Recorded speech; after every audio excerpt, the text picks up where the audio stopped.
We know that Jehovah cares for all of his creation, but we all know that it is a test of our faith when things get difficult.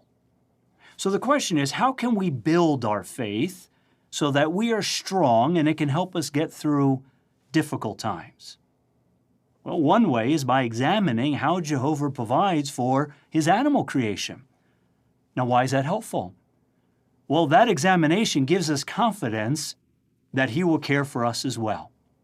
As an example, in the following video, note how Jehovah provides food for a massive sea creature. The largest animal alive on Earth today is also the largest that has ever lived. The blue whale.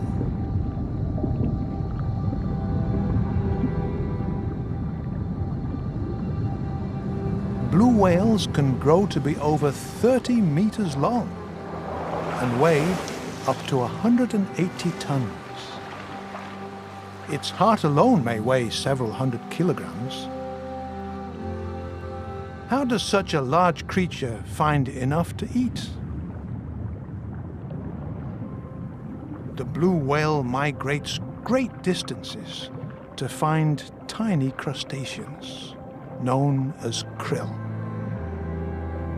When a blue whale finds a school of krill, it accelerates towards the krill and opens its giant mouth.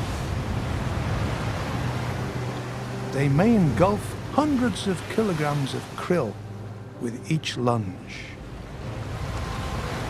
amounting to several tons per day. Blue whales eat a lot. Yet Jehovah provides for them.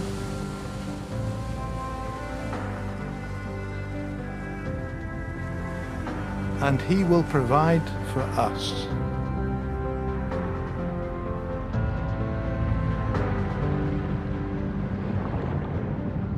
There is the sea, so great and wide, teeming with countless living things, both small and great. So yes, it's another Budget Attenborough video as part of this pro-creationist symposium titled Use Creation to Build Your Faith. And this particular part of the symposium, Use Creation to Build Your Faith, Sea Creatures, is being presented by governing body helper Robert Luccioni, who is a helper to the publishing committee. What have we really learned from this 2-minute video?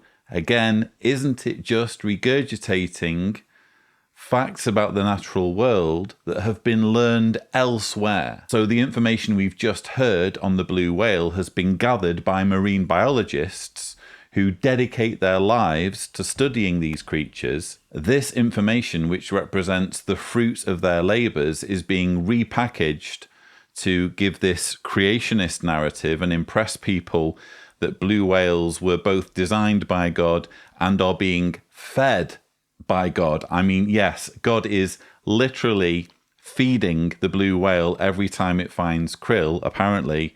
We'll go into that in more detail. But isn't it all a little bit hypocritical, given the fact that this is an organisation that dissuades people from pursuing higher education?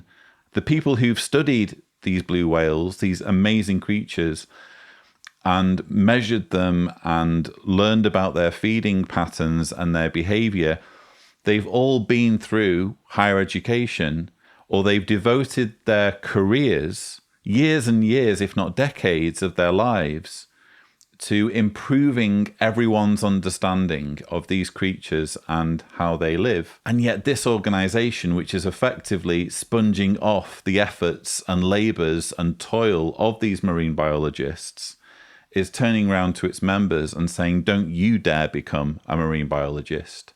It's more important that you devote your lives to serving the organisation, to warning people about the impending Armageddon. It would be a waste of time for you to study the natural world in this detail and to go to these lengths to improve our understanding of the natural world. That's hypocritical as far as I'm concerned, and it's a criticism that can be applied to multiple videos in this symposium.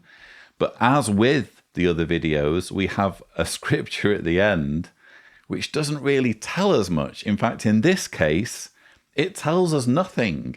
There is the sea, so great and wide, teeming with countless living things, both small and great.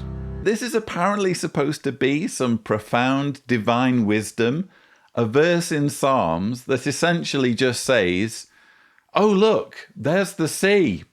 It's big, isn't it? And there are lots of things of different sizes living in it. Now, we are amazed at the way Jehovah provides for all of his animal creation, including the sea creatures. The Bible describes this well if you look at Psalm 104, verses 27 and 28. Psalm 104, 27 and 28. All of them wait for you to give them their food in its season. What you give them, they gather. When you open your hand, they are satisfied with good things. Yes, meditating on this aspect of creation builds our faith. For example, from the video, do you remember the size of this creature? Now, can you imagine if you had the assignment to feed just one blue whale? You just make sure that one whale has enough to eat every day. Can you imagine that? Where would we start? We'd have to hire teams of people, figure out how to get the food and how to move the food to where the blue whale is swimming. After we figure out where he's swimming, why, it would be a full-time job. And that would be to feed just one whale. And there's thousands of them. And yet, Jehovah has it all arranged day after day. We don't even think about it. You notice here in verse 27, it says that all of them wait for Jehovah to give them their food. Now, it doesn't mean that the whale just kind of floats on the top of the water and waits for food to jump in his mouth. No, it swims, it looks for the food. When it finds it, it goes after it. But Jehovah provides it. And if Jehovah has the capacity to feed a 180-ton blue whale, do you think he has the capacity to feed you and me and our families? Absolutely. See, we do the best that we can, and then we trust in Jehovah to do the rest. And like it mentioned there in Psalms, with the animal creation, we wait on Jehovah, and we are satisfied with what he provides. I wonder if he is aware of how ridiculous and small-minded all of this sounds. I mean, if you think about it, he's saying two things simultaneously. On the one hand, he's obsessing over a verse in Psalms that's describing God feeding the animal kingdom, and rather than pointing to this as being poetic or figurative or suggesting that God put the entire natural order and its food chain in place so that blue whales get their food, he's stressing the point that, oh no, it's God that provides the food.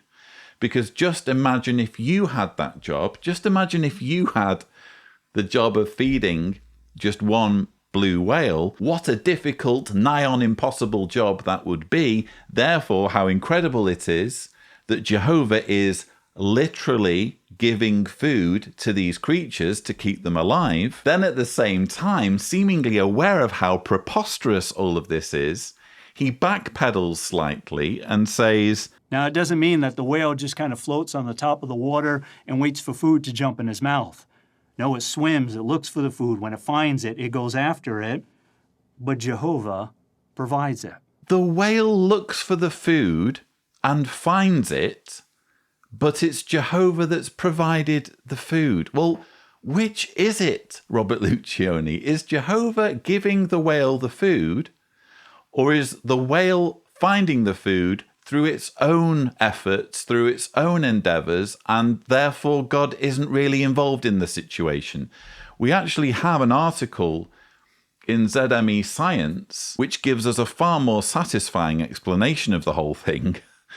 Government and university researchers have been examining records of both whale migration and oceanic conditions in the California current ecosystem, a coastal upwelling biome one of the richest and most productive marine ecosystems, researchers found that blue whales almost perfectly match the timing of their migration to the historical average timing of krill production, rather than matching the waves of krill availability in any given year. The study, which was published in the Proceedings of the National Academy of Sciences, found that blue whales rely heavily on their memory in making these movement decisions. So it sounds to me as though blue whales are very much feeding themselves, because they time their migrations depending on when there's going to be a bloom of krill in a given location. The krill aren't brought to the whale or miraculously provided by God. The krill are growing in the oceans, and the blue whales apparently time their migrations so that they can encounter these krill at precisely the right time. You can, if you want to, suggest that krill are made by God, as are blue whales. Therefore, the food has been provided to the blue whales because the krill were created. If the krill hadn't been created, the blue whale wouldn't have anything to eat. But the blue whale has only evolved to this immense size to begin with, thus becoming a blue whale because of the preponderance of krill in the oceans. You can't invoke God as the food source simply by virtue of the fact that he's apparently created the krill without explaining what happens when things go wrong. What happens when whales don't get fed? In order for Robert Luccioni to make this argument stick, to effectively argue that animals are always fed by God, God is the source of food when animals are feeding, he would need to come up with proof that animals never go starving. If even one blue whale in the history of blue whales has died through starvation, through lack of krill, this renders Robert Luccioni's entire argument absurd. And I think we all intuitively know that this will have happened, that some blue whales will have starved, that creatures that aren't blue whales, other ocean mammals, other land mammals, other animals, period, will have died, some even going extinct due to lack of a certain food. It's one thing for Robert Luccioni to be using this absurd reasoning to persuade Jehovah's Witnesses that they will always be taken care of, their needs will always be met, so long as they put service to Jehovah first. That's manipulative and spurious enough, but to suggest that Jehovah is providing food for animals when they eat, without offering any explanation at all as to what is happening when they starve, is cherry-picking and having it both ways.